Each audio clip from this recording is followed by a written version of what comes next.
Selamat datang di Curhat Misteri, tempat di mana kisah-kisah menyeramkan dan penuh misteri dibagikan. Bagaimana kabar Sobat Misteri hari ini? Saya doakan lancar rezekinya. Pada cerita kali ini, kita akan melanjutkan cerita rumah dinas bagian kelima. Apakah kamu berani mendengar kisah ini sampai habis?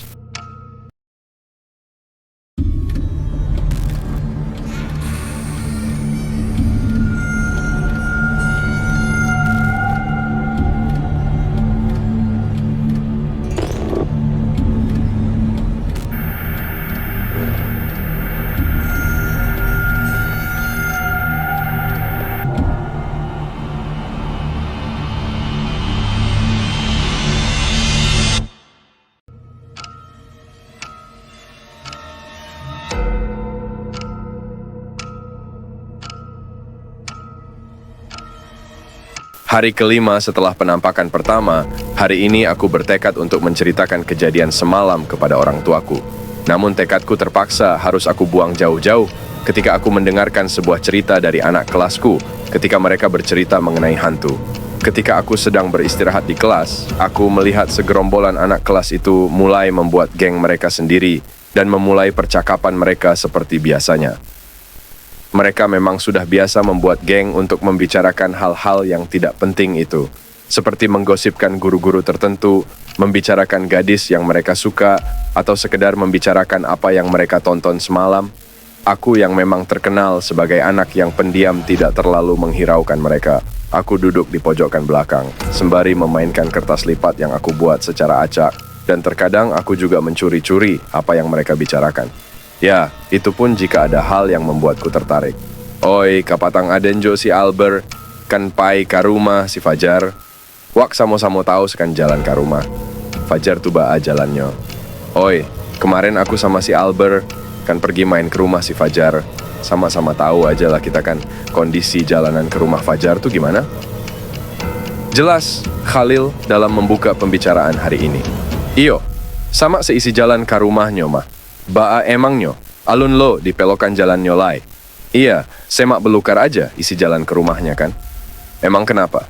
Belum juga ya diperbaiki jalanannya? Tanya Diki.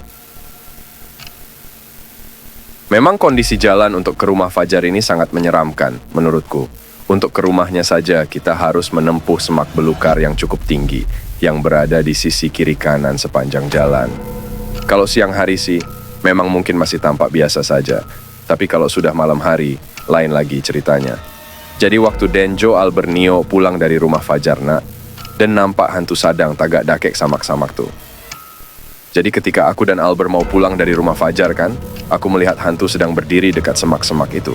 Jelas Khalil dengan wajah seriusnya. Lalu Albert pun yang pada saat itu juga ikut nimbrung mengenai pembicaraan mereka, juga membenarkan apa yang dikatakan Khalil. Iyo mah, ndeh ngeri bana putih adalah pakaiannya kayak kuntilanak. Ya, ngeri kali putih semua pakaiannya kayak kuntilanak. Sambung Albert.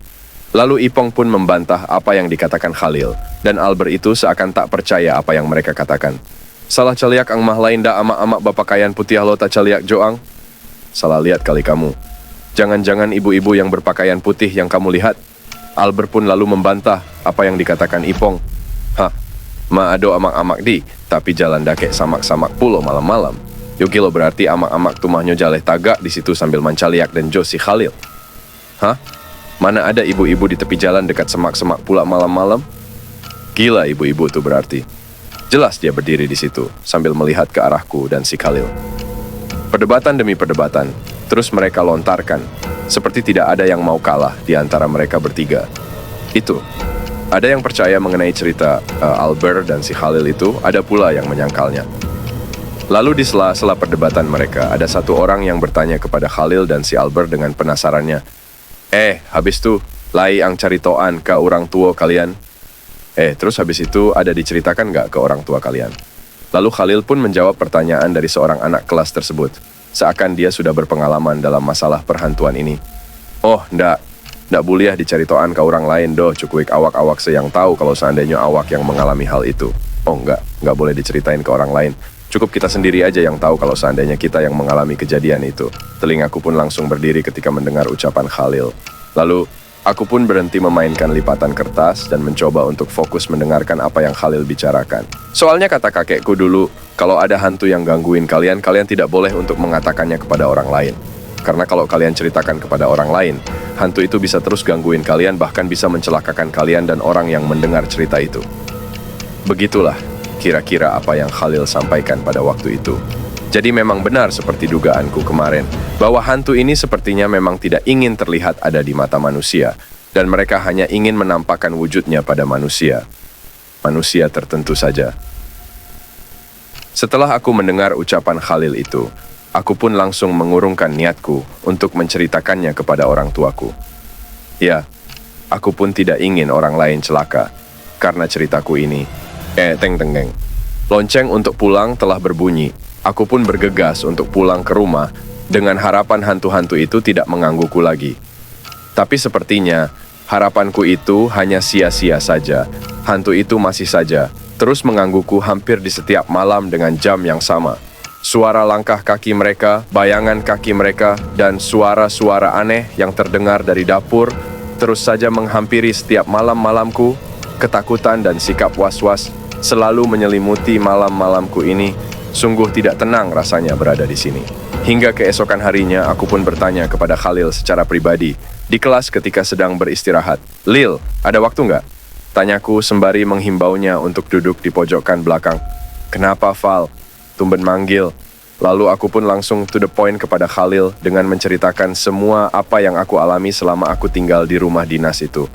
Wah, berat masalahnya nih, Val. Tapi sebenarnya ini bukan salah kamu sih, tapi salah sepupu kamu itu, ucap Khalil sambil mengkerutkan keningnya. Lalu, bagaimana solusinya, Lil? Tanyaku dengan harapan Khalil dapat menemukan solusi dari permasalahanku ini. Khalil merupakan teman kelasku yang cukup aneh menurutku. Karena pada suatu waktu secara tidak sengaja, aku pernah melihat dia sedang berbicara sendiri. Namun, walau begitu, dia cukup baik terhadap orang-orang yang ada di sekitarnya. Namun, sayangnya dia sering absen dalam pelajaran sekolah karena penyakit yang dideritanya. Dia memiliki penyakit yang membuat daya tahan tubuhnya menjadi lemah. Jadi terkadang penyakit sangat mudah untuk masuk ke dalam tubuhnya. Mau nggak mau, kamu harus cari tahu sumbernya ada di mana. Val, jelasnya lagi. Hah? Sumber? Sumber apa? Sumber air sudah dekat? Aku pun sedikit melontarkan lelucon kepadanya, karena aku tidak ingin suasana terlalu tegang. Apalagi dalam memecahkan masalahku ini, aku tidak ingin dia sampai kepikiran karena bisa-bisa tubuhnya menjadi drop lagi kan. Hahaha, bisa-bisanya kamu bercanda dengan kejadian yang udah seperti ini, Val. Jadi gini, Val, sebenarnya sifat hantu sama manusia itu nggak jauh beda.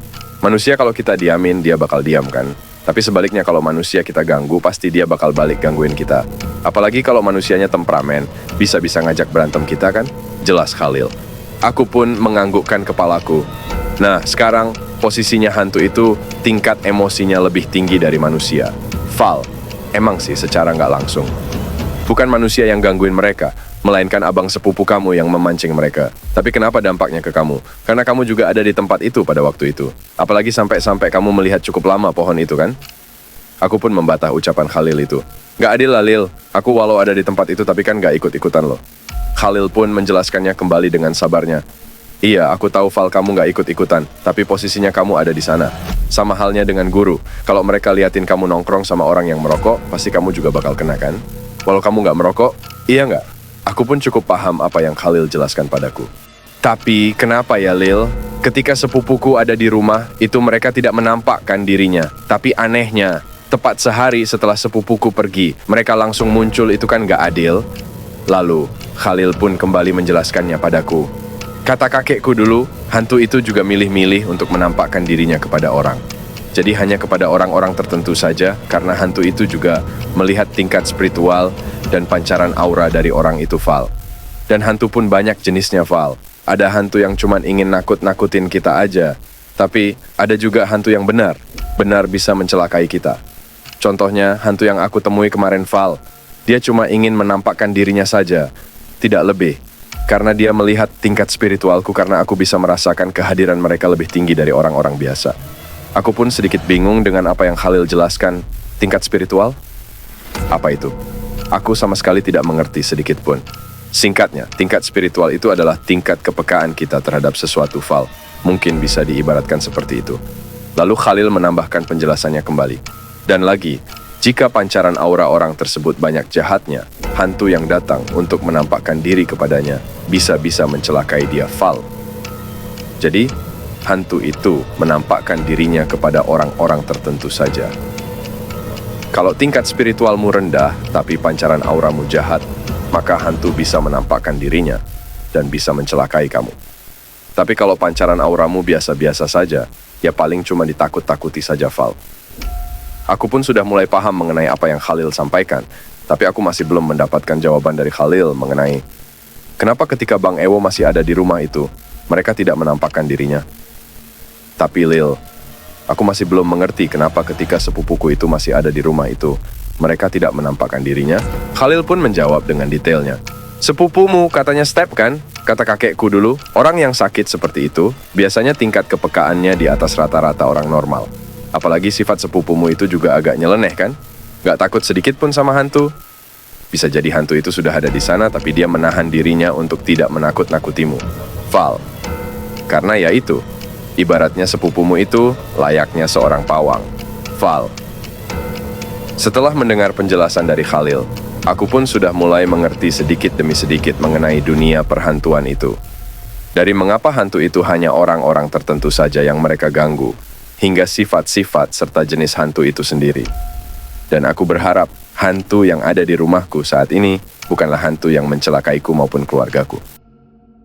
Terima kasih sudah mendengarkan cerita seram dari Curhat Misteri. Jangan lupa untuk like, share, dan subscribe untuk kisah-kisah horor lainnya. Apakah kamu pernah mengalami kejadian serupa? Tulis di kolom komentar dan sampai jumpa di cerita berikutnya.